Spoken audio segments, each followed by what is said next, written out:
Movie की शुरुआत कुछ गांव वालों को दिखाकर होती है जो जंगल में अपने देव की पूजा कर रहे होते हैं। यहाँ उन गांव वालों का मुखिया उन्हें आज रात यहीं रुकने को कहता है, जिस पर एक गांव वाला उन्हें कहता है कि उसे कल सुबह जल्दी शहर पहुंचना है, नहीं तो उसका सारा सामान खराब हो जाएगा। जिस पर मुखिया उस आदमी को कहता है कि देव ने हमें आगे बढ़ने की अनुमति नहीं दी है और वैसे भी रात में कोई भी सुमति मोड़ को पार नहीं कर सकता। जिस पर वो आदमी अपनी पत्नी के साथ जंगल में आगे बढ़ जाता है। फिर जब वो दोनों सुमति मोड़ पर पहुंचते हैं तो आदमी अपनी पत्नी को एक झरना दिखाने के लिए जंगल के अंदर लेकर जाता है।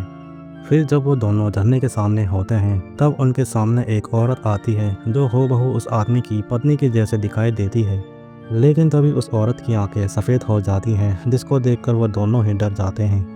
फिर समय बीतता है और उसी गांव में एक फॉरेस्ट रेंजर का ट्रांसफ़र होता है जिसका नाम हरी होता है। वो आकर अपने जूनियर से मिलता है और गांव के बारे में पूछता है, जिस पर जूनियर उसे बताता है कि यहाँ से 3 किलोमीटर की दूरी पर एक गांव है जिसका नाम कलेली है और गांव के लोग रात में इस रास्ते से बिल्कुल भी आना जाना नहीं करते क्योंकि गांव वालों का मानना है कि इस रास्ते पर एक सुमति मोड़ पड़ता है जहाँ पर एक सुमति नाम की आत्मा का वास है जो वहां से आने जाने वालों को जिंदा नहीं छोड़ती। फिर हमें गांव का एक लड़का दिखाया जाता है जिसका नाम अपू होता है। अपू को भूत प्रेत की कहानियों से बहुत ज़्यादा डर लगता था। अपू अपने माता पिता, बहन और भांजी के साथ रहता था। वहीं गांव में अपू के पिता की एक वीडियो कैसेट की दुकान भी थी जहां अपू के दोस्त अंबाड़ी और अपन काम करते हैं। वहीं उनसे मिलने के लिए गांव के पंडित जी आते हैं। यहाँ हमें पता चलता है कि पंडित की बेटी अंबाड़ी से प्यार करती है। वहीं पंडित जी अपू को कहते हैं कि गांव में एक पूजा होने वाली है, पूजा में लगने वाली सामग्री को वो इकट्ठा कर ले। इस पूजा के बाद ही पता चलेगा कि गांव का आने वाला साल कैसा होगा। वहीं दूसरी ओर हमें दो लोग दिखाए जाते हैं जिनका नाम गिरी और चैमन होता है। गिरी अपू का दोस्त था और गांव में सभी उसे जानते थे। वहीं चैमन को गांव वाले तांत्रिक मानते थे और उनका यह भी मानना था कि चैमन के द्वारा बोली गई भविष्यवाणियाँ सच होती हैं।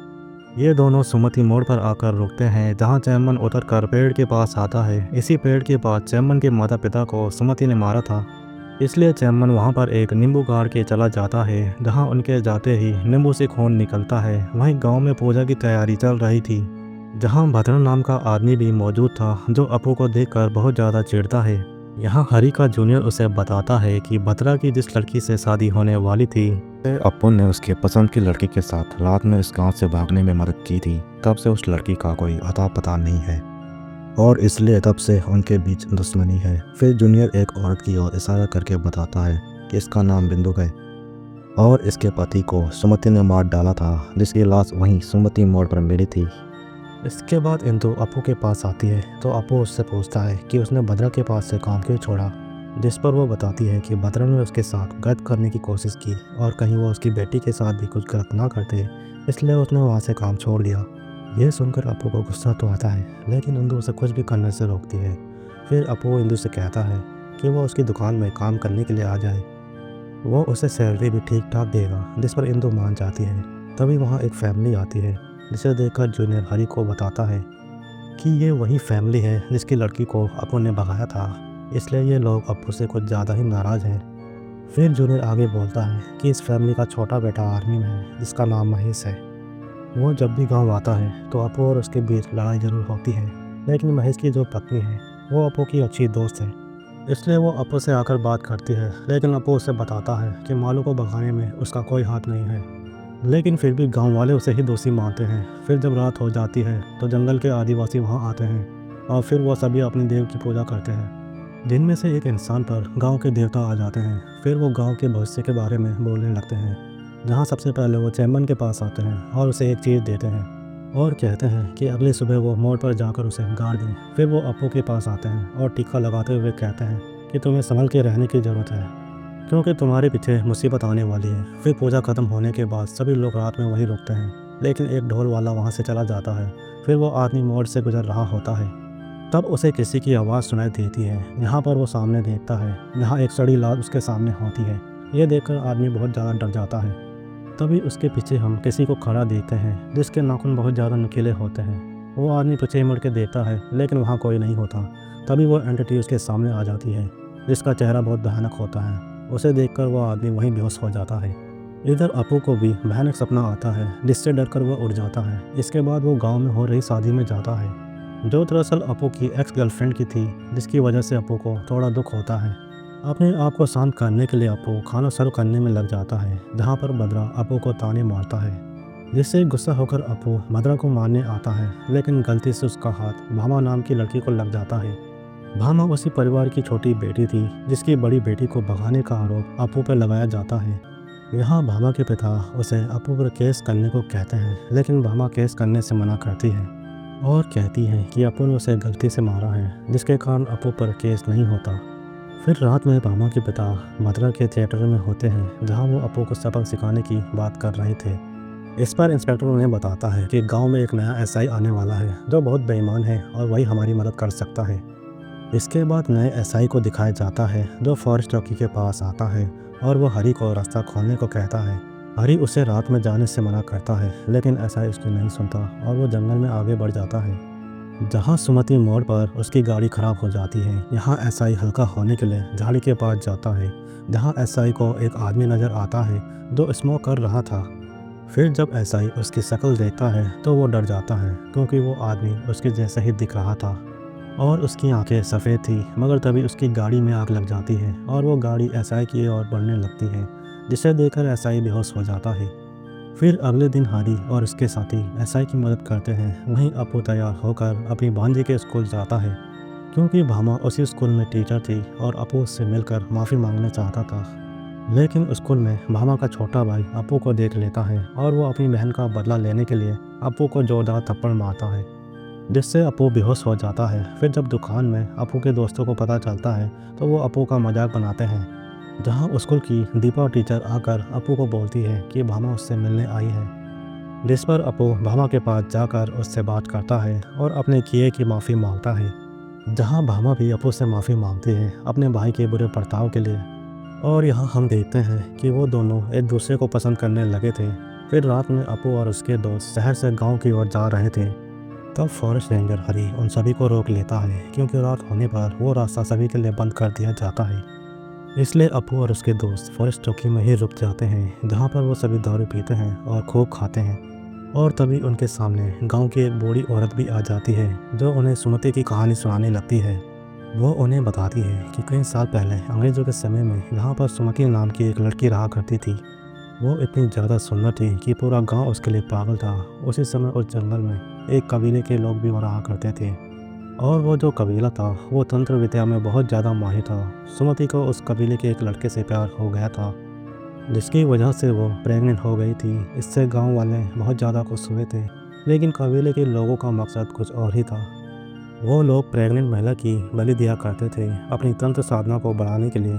इसलिए वो सुमति को उस मोड़ पर लेकर जाते हैं और उसे वहीं पर जिंदा जला देते हैं। यहाँ मरते समय सुमति उन कबीले वालों से कहती है कि वो मरने के बाद भी उन्हें नहीं छोड़ेगी, जिसके बाद सुमति की आत्मा उन सभी कबीले वालों को मार डालती है और तब से सुमति की आत्मा उस मोड़ पर भटकती है।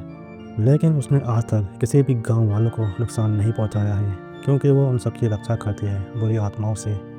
ये कहानी सुनने के बाद वहाँ सभी लोग डर जाते हैं और उसके बाद वो औरत अपू को देखती है और उसे कहती है कि उस रास्ते और तेरे भी ज़रूर कोई कनेक्शन है, जिसकी वजह से तेरे पे बड़ी मुसीबत आने वाली है। ये सुनकर अपू बहुत डर जाता है और सो जाता है। फिर रात में जब वो सो रहा होता है तो अचानक से उसे गाड़ी की आवाज़ सुनाई देती है, और जब वो बाहर जाकर देखता है तो उसके सामने महेश खड़ा होता है, जो कि आर्मी की ड्यूटी से छुट्टी लेकर आया हुआ था।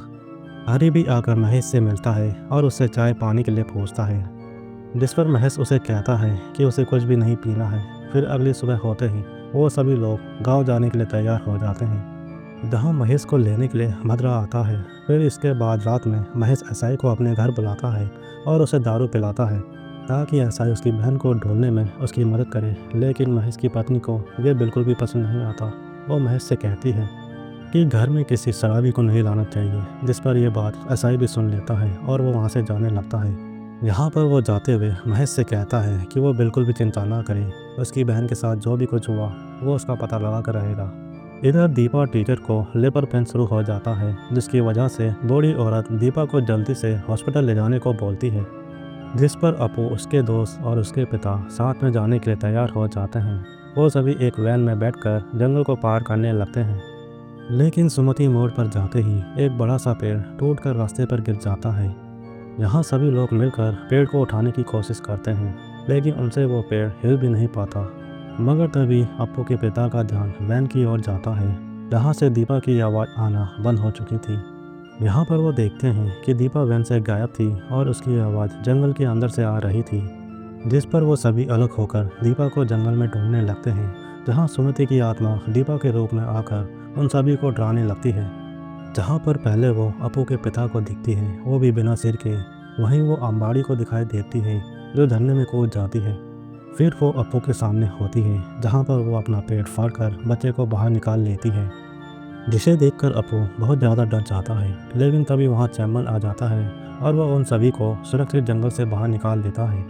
यहाँ पर जब वो वैन के पास आते हैं तो वो दीपा को उसके बच्चे के साथ सुरक्षित वैन के अंदर ही पाते हैं। फिर अगली सुबह वो सभी हॉस्पिटल में होते हैं, जहाँ पर गांव की औरतें आती हैं जो दीपा और उसके बच्चे को सही देखकर काफ़ी खुश होते हैं। अप्पू की माँ दीपा से पूछती है कि आखिर उसका बच्चा किसने पैदा करवाया, जिस पर दीपा कहती है कि शायद वो सुमति की आत्मा थी जिसने उसकी मदद करी। वहीं अप्पू और उसके सारे दोस्त बहुत ज़्यादा डरे हुए होते हैं, क्योंकि कल रात उन्होंने जो देखा वो उसे भुला नहीं पा रहे थे। इधर शाम होते ही महेश, भद्रा और एसआई शिकार करने के लिए जाते हैं, जहाँ पर वो एक जंगली सूअर का शिकार करते हैं और उसके बाद जंगल में ही उसका मांस पकाकर खाते हैं। यहाँ एसआई महेश को बताता है कि उसने उसकी बहन की फाइल देखी है और फाइल देखकर लगता है कि उसकी बहन जिंदा नहीं बची होगी। वहीं महेश के साथ आया आदमी उन्हें बताता है कि उस मोड़ से निकलना नामुमकिन है, क्योंकि पहले भी कई लोगों ने उस मोड़ को पार करने की कोशिश की थी, लेकिन सुमति की आत्मा ने किसी को भी वहाँ से नहीं जाने दिया। तो ऐसा हो सकता है कि उसकी बहन भी वो मोड़ पार ना कर पाई हो। ये बात सुनकर महेश की अपनी बहन को ढूंढने की उम्मीद कमज़ोर पड़ रही थी। वहीं भामा और अप्पू के बीच का प्यार और गहरा होता जा रहा था। फिर एक दिन एसआई उन दोनों को पकड़ लेता है। यहाँ एसआई समझ जाता है कि उनके बीच कुछ तो चल रहा है, इसलिए वो ये बात महेश को बताने जाता है। शाम को अप्पू जब अपने घर आता है तो वहाँ महेश अपनी फैमिली के साथ आता है और अप्पू के पिता को बताता है कि उसकी बहन भामा की शादी भद्रा से होने वाली है, इसलिए वो उन्हें शादी में इनवाइट करने के लिए आया है। अप्पू ये बात सुन के बहुत दुखी होता है और वो महेश के पास जाकर कहता है कि आखिर वो उसके साथ ऐसा क्यों कर रहा है, जिस पर महेश उसे कहता है कि उसकी बड़ी बहन उसकी वजह से दूर चली गई है, इसलिए वो नहीं चाहता कि उसकी दूसरी बहन की शादी अप्पू से हो। इन सब से दुखी होकर अप्पू अपने दोस्तों के साथ दारू पीता है, जहाँ चैमन उसे देखता है और कहता है कि तुम्हें हिम्मत की ज़रूरत है, इसलिए चैमन उसे दवा के नाम पर गांजा खिला देता है। जिसके बाद अप्पू सुमति की आत्मा पर बहुत गुस्सा होता है। वो सभी सुमति मोड़ पर आते हैं, जहाँ अप्पू नशे में सुमति की आत्मा से कहता है कि उसकी वजह से ही ये इल्ज़ाम उस पर लगा है कि उसने महेश की बहन को मारा है, जबकि उसका इनसे कोई भी वास्ता नहीं था। लेकिन तभी कई सारे अघोरी वहाँ आ जाते हैं जो उन्हें डराने लगते हैं, जिससे वो सभी वहीं बेहोश हो जाते हैं। अगली सुबह जब उनकी आँख खुलती है तो वो सभी फॉरेस्ट रेंजर ऑफिस में होते हैं, जहाँ हरी उनसे पूछता है कि आखिर वो सब जंगल में क्या कर रहे थे। इस पर चैमन उन्हें बताता है कि उसने ही सबको गांजा खिला दिया था, जिसकी वजह से वो लोग वहाँ चले गए थे। इधर अप्पू की भांजी भामा के भाई से मिलती है, जो उसे पसंद करता था। यहाँ अप्पू की भांजी उसे कहती है कि जो उसके मामा हैं वो उसकी बहन से बहुत ज़्यादा प्यार करते हैं, तो उन्हें उनकी मदद करनी पड़ेगी ताकि वो दोनों शादी कर सकें। फिर भामा का भाई उसे कहता है कि वो उनकी मदद नहीं कर सकता, जिस पर अप्पू की भांजी कहती है कि अगर वो उनकी मदद नहीं करेगा तो जब वो दोनों एक दूसरे से प्यार करेंगे तो उनकी मदद कौन करेगा।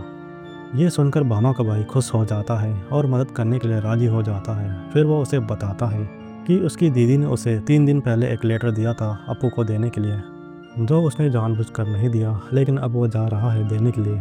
वो अप्पू से मिलता है और उसे बताता है कि उसकी दीदी शादी नहीं करना चाहती, लेकिन उसके घर वाले ज़बरदस्ती उसकी शादी करा रहे हैं, इसलिए उसे कुछ करना होगा, नहीं तो उसकी दीदी कुछ कर बैठेगी। मगर तभी वहाँ भद्रा आ जाता है, जो उसे देखकर कहता है कि वो यहाँ क्या कर रहा है। फिर वो इंदु और उसकी बेटी की तरफ देखता है और इसके बाद वो वहाँ से चला जाता है। ये देखकर अप्पू इंदु से पूछता है कि आखिर वो भद्रा से डरती क्यों है। तो इंदु उसे बताती है कि जब वो भद्रा के यहाँ काम कर रही थी तब भद्रा उसे आकर गलत ढंग से छुआ करता था, और यहाँ तक कि उसकी बेटी पर भी उसकी गंदी नज़र थी, और यही कारण था वहाँ से काम छोड़ने का। ये बात सुनकर अप्पू को बहुत गुस्सा आता है। वो महेश के घर जाता है उसे भद्रा का सच बताने के लिए, लेकिन महेश उसकी बात नहीं सुनता और उसे वहाँ से भगा देता है। अगली सुबह इंदु और उसकी बेटी की लाश गांव वालों को पेड़ पर लटकते हुए मिलती है, जिसे देखकर अपू ये समझ जाता है कि ये जरूर भद्रा ने किया होगा और इसलिए थिएटर में आकर वो भद्रा को पूरी तरह पीटता है। जहाँ अपू के पिता आकर उसे एक तमाचा लगाते हैं और उसे कहते हैं कि उसकी वजह से महेश की फैमिली ने बहुत ज़्यादा दुख झेला है और अब वो उसकी फैमिली के होने वाले दामाद पे हाथ उठा रहा है। वहीं एसआई भी वहाँ आ जाता है, जिसे अपू बताता है कि भद्रा ने इंदु और उसकी बेटी को मारा है, जिस पर भद्रा भी एसआई के सामने ये बात मान लेता है कि उसने ही दोनों को मारा है, क्योंकि अगर वो दोनों जिंदा रहती तो उसकी पोल खोल देती, जिसकी वजह से उसकी शादी नहीं हो पाती। वो अपू से ये भी कहता है कि तुझे जो करना है वो कर ले, इस गांव में तेरी बात कोई नहीं सुनने वाला। अब अपू को कोई भी समझने के लिए तैयार नहीं था और दूसरी तरफ उसकी जो लवर थी उसकी शादी कहीं और हो रही थी, जिसकी वजह से अपू बहुत ज़्यादा डिप्रेशन में था। लेकिन भामा की शादी के दिन वो उसके घर पर ही पहुंच जाता है और वहां पर खाना बनाने में मदद करने लगता है। फिर रात में एक कांस्टेबल महेश से मिलने आता है और वो उसे बताता है कि भद्रा ने ही इंदु और उसकी बेटी को मारा है, क्योंकि भद्रा की गंदी नज़र इंदु पर थी। उसने कई बार उसके साथ गलत करने की कोशिश करी और इसलिए भद्रा को डर था कि कहीं इंदु ये सच सबको न बता दे।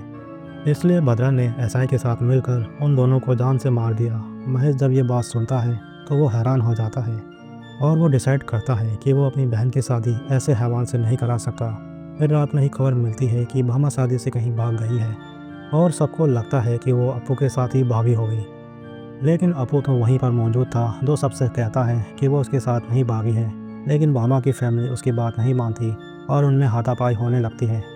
तभी भामा का छोटा भाई अपू के पास आता है और उसे कहता है कि उसकी बहन फॉरेस्ट ऑफिस गई है, जहाँ पर वो उसका इंतज़ार कर रही है। लेकिन तभी गांव के लोग अपू को मारने के लिए आगे बढ़ते हैं। इन्हें महेश रोक लेता है और वो अपू को कहता है कि वो उसकी बहन के पास जाए। अपू ये देख कर खुश हो जाता है कि महेश अब उसकी साइड आ चुका है। उधर भामा उस फॉरेस्ट ऑफिस में अपू का इंतज़ार कर रही थी। इधर जब अपू वहाँ से जाने के लिए निकलता है तो सुमति मोड़ पर आकर वो रुक जाता है और डर के मारे वो सोचने लगता है कि उसे आगे जाना चाहिए या नहीं। तभी भद्रा और एसआई उसे पीछे से आकर टक्कर मारते हैं, जिससे अपू बाइक से नीचे गिरता है। यहाँ भद्रा और एसआई अपू को जान से मारने वाले होते हैं, मगर तभी भद्रा को इंदु और उसकी बेटी का भूत दिखाई देता है, जिससे डर कर भद्रा वहाँ से भागने लगता है। जहाँ एसआई उसे रोकता है और फिर वो खुद ही अपू को मारने लगता है।